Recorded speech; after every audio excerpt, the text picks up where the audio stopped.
Assalamualaikum warahmatullahi wabarakatuh. Alhamdulillah wa syukrulillah wassalatu wassalamu ala rasulillah man la nabiyya ba'dah. Bersyukur kita kepada Allah dengan ucapan alhamdulillahirabbil alamin. Bersolawat kita ke ruh Nabi besar Muhammad sallallahu alaihi wasallam. Allahumma salli ala sayyidina Muhammad wa ala ali sayyidina Muhammad. Tolong menolong adalah tradisi di Indonesia. Mulai sejak zaman penjajahan, Indonesia sudah mengenal sifat tolong-menolong. Lalu bagaimana dalam Islam? Di dalam Islam, Allah Subhanahu wa Ta'ala sangat menganjurkan kita agar senantiasa tolong-menolong.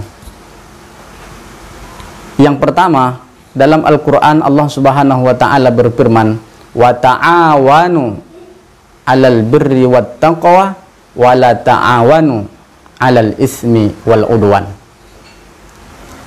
Bertolong-tolonganlah kamu dalam kebaikan dan ketakwaan, dan janganlah sekali-kali kalian berserikat tolong-menolong dalam bil ismi wal udwan, dalam kejahatan dan berbuat dosa.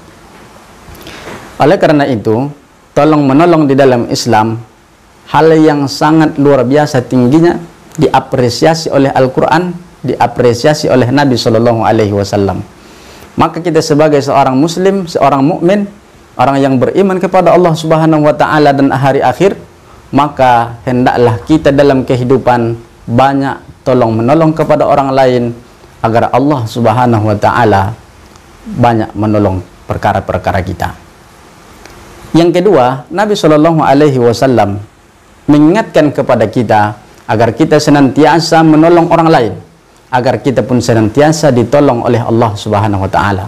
Orang yang menolong orang lain, maka Allah Subhanahu wa Ta'ala menolong setiap masalah, detik-detik kesulitan masalahnya.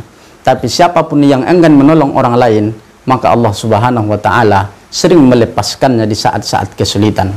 Nabi mengingatkan kita, wallahu fi aunil abdi makanal abdu fi auni akhihi. Allah senantiasa menolong hambanya dengan syarat hambanya sering menolong orang lain. Kemudian yang ketiga, Nabi Shallallahu Alaihi Wasallam mengingatkan kita kembali betapa pentingnya dalam Islam sifat rasa kasih sayang dan empati, simpati, rasa tolong menolong ini. Man natpasa kurbatal mu'min, siapa yang meringankan kesulitan seorang mukmin, nappasallahu kurbatahu yaumal qiyamah, maka Allah Subhanahu wa Ta'ala akan meringankan beban berat kita pada hari kiamat. Kalau kita boleh jujur Bapak Ibu yang dimuliakan oleh Allah Subhanahu wa Ta'ala, siapa yang tidak sulit di hari kiamat? Boleh jadi orang yang kita bantu kesulitannya, kesusahannya, dia tak sempat membantu karena dia masih fakir dan miskin. Tapi Allah Subhanahu wa Ta'ala nanti akan meringankan kesulitan kita ketika di hari kiamat. Kemudian lanjut Nabi Shallallahu Alaihi Wasallam, man satara aiba akhihi satarallahu aibahu fil akhirah. Siapa yang menutupi aib saudaranya, maka Allah akan menutupi aibnya di akhirat. Bapak Ibu hadirin hadirat, hari ini kita harus wanti-wanti. Setiap pagi kita sudah disuduhkan dengan berita-berita gosip. Kita sudah disuduhkan ke layar televisi kita, ditonton oleh anak-anak kita, ditonton oleh istri kita, ditonton oleh kawan karib kita. Maka mereka bercerita tentang aib. Di media massa kita harus hati-hati. Yang diceritakan adalah aib. Baik dia Facebook, baik dia WA, mengungkapkan aib. Bahkan itu banyak daripada fitnah yang tidak jelas kejelasan aib itu sendiri. Bapak Ibu yang dimuliakan oleh Allah Subhanahu wa Ta'ala, maka dalam Islam tolong menolong itu penting. Yang pertama, di dalam Al-Quran kita disuruh untuk saling tolong menolong dalam kebaikan, tapi tak boleh tolong menolong dalam perbuatan dosa dan kemaksiatan. Yang kedua, kata Nabi Shallallahu Alaihi Wasallam, kalau kita ingin selalu mendapat pertolongan Allah Subhanahu wa Ta'ala di saat kita sulit dalam hidup, maka seringlah menolong orang lain.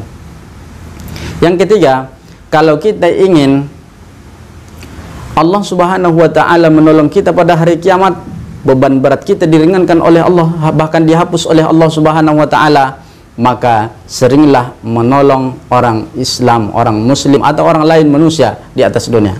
Ingat kaum muslimin, kita lahir tak bisa sendiri. Ibu kita ditolong oleh bidan, ditolong oleh dokter, ditolong oleh perawat. Mulai dari kita lahir sebenarnya kita sudah ditolong oleh orang lain. Kemudian kita sekolah, tak bisa sekolah sendiri. Kita diajari oleh guru, ditolong oleh guru.